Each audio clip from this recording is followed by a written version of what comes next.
Hey y'all, it's Lucy, and I decided my little red schoolhouse needed a crayon fence. So that's what I'm going to be making today and show you how to make.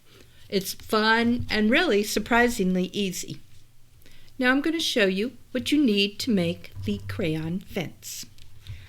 Okay, to make the little crayon fence, you have a couple of options. I like using 110-pound black cardstock for the background. I think that works well with the little lines on the crayons and also kind of recedes into the background. I'll show you sort of what I call a Pinterest fail. I tried to paint them, so I cut out the pattern and then I tried to paint the crayons, and it looks like something you would have made in grade school. So I rejected that option and I decided to cut out the crayon shapes. Now I like a more organic approach. I don't like when you use a cutting machine and everything looks perfect and exactly the same. So I cut out a bunch in watercolor paper, and then I painted it. And so it gave just a tiny bit of variation, and then I drew the lines. It wasn't hard, but I just kind of like the way it looks. It's just not perfect, but which matches me, so that's why I did it that way. But you can also do the option. I used 4 sheets of paper, cut out 4 different colors of crayons, and had my pen draw the little crayon lines.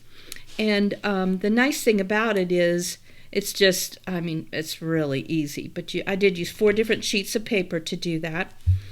And then I did notice that sometimes my pen would skip, and I couldn't understand why it did it. So if I ran it through twice, then it drew the lines completely. So I suggest you run it through twice if you're using your cutting machine to draw the little crayon lines. Now I thought about it, and I'm like, I'd like to make it so that people who cut patterns by hand can make a crayon fence as well. So this is what I came up with. I drew a bunch of strips that you can trim with your paper cutter and then connect them with strips of 110 cardstock in the background. So here is the strip, and I cut it out with a paper trimmer, and then you separate each crayon. Very easy. So I just copied this pattern. Let me show you the pattern. I just copied this pattern to cardstock, trimmed it with a paper trimmer, and then each of these I'd trim individually. And then to make the crayon shape, I would simply cut off this little angled piece. And this is a slightly simpler version of the crayon. On the one for the cutting machine, let me put it up here. It's got a little shoulder like your crayons have when they're brand new, but this is just a triangle. So that's the only variation. But then just glue several pieces together and attach them to the connecting strips. And you can use the pattern to help you, you can print it out and then just use the pattern to help you space them evenly. So that's the easy way for someone who doesn't have a cutting machine but still wants to make a crayon fence. Got all these cat hairs. My cat, Alley Cat, loves to be on video. I'm sure she'll show up at some point. But anyway, I just glued 3 layers together.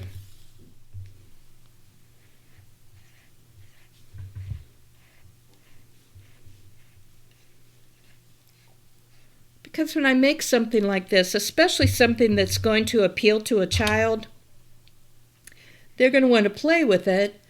And I just like them to be strong so that if a child does get a hold of it, which they inevitably will do, they'll last. So line them up.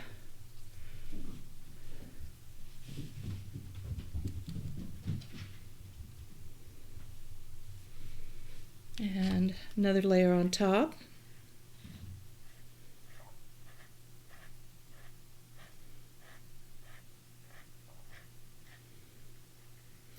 And the length of this fence is about 5¼ It's just under 5¼ But you can trim it to size, like on the front of the little of the schoolhouse.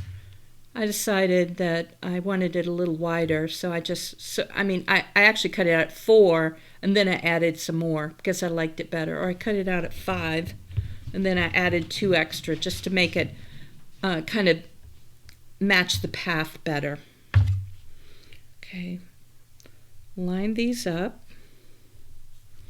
And there's the base structure of the fence, just 3 layers of cardstock in the fence shape, and then pick whatever colors you want.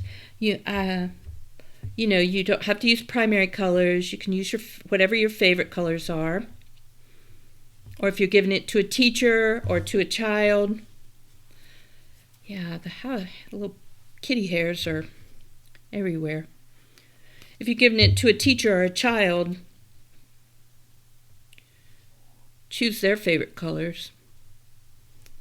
And the pattern for the little red schoolhouse, I can't remember. It's something like pattern number 58 in my free library. So you'd subscribe to my library, to my newsletter, and you'll get the password to the library right away.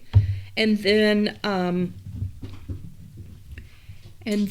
you can look for the number or the date. So I'm making this obviously in May 2023. So the fence for the the crayon fence is number 145 in my library. That's how many free patterns or free projects I have for you. Let's see, which one's going to look better, red or green? Red, green. I like red. So I'm going to put the red next to the blue, and I add the crayons to each side. I just think it looks better. Green, and we've completed my primary color series.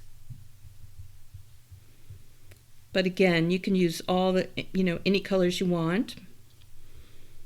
And pastels. I just thought with the schoolhouse in a bright red, I thought primary colors looked good, so that's why I did that.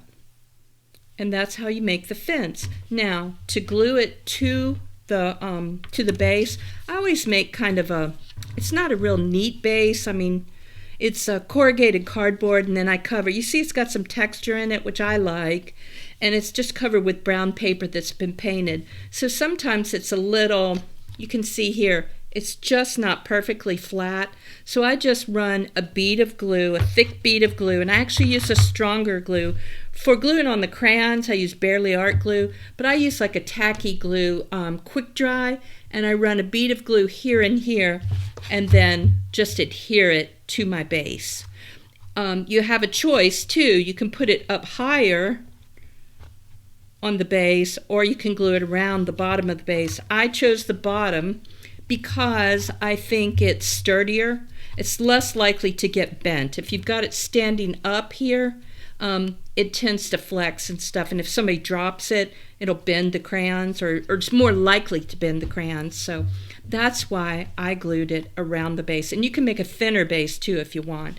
And then I stenciled a little walkway, and that is the little red schoolhouse with its crayon fence. So remember, subscribe to the blog and to my website, and subscribe to the newsletter so you can get pattern number 145, so you can make a crayon fence for any of your projects. It'd look good with other cute little houses. So anyway, I hope you have fun doing this and enjoy this project. Okay. I'm going to switch cameras.